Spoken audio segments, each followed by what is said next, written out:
him. I want to go to Michael. Michael, you wrote a book about this, and it's called Surfing for God. We got about a couple minutes here. I want you to just sort of sketch your story out for me, if you would. Let's start with this. How bad did it get?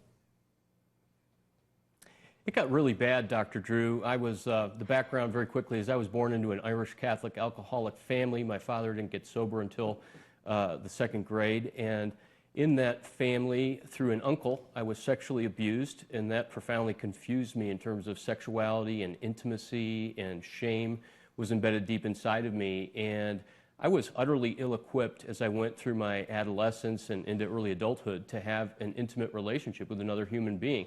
The problem was that I was relationally pretty skilled and relatively charming, and I was in ministry, and so I could relate to people, and it looked like I was this really great relational person, but I was really hiding behind a facade. And so the deeper I slipped into the sexual addiction, it went from pornography to all the way up to prostitutes and paying for sexual relationships. Was there a bottom to this? I mean, paint a picture for us as what you were doing at your worst.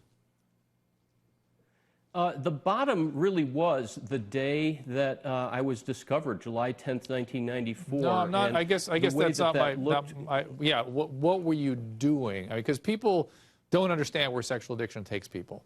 And it's never, if you're comfortable telling us this, yeah. Where did it go? Where did it take you? So far from who you actually were, where did it take you? Sure.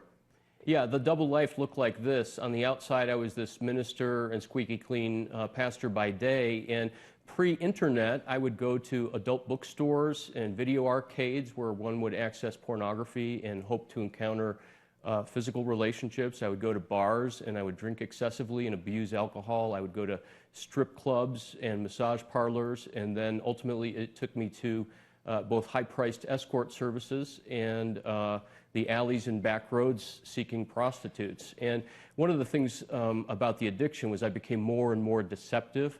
I would take very, very long lunch hours, and I would try to be deceptive as to where I was, and I would have to drink on my lunch hour as a way of dealing with the shame and the anxiety, and I really, really became very out of control.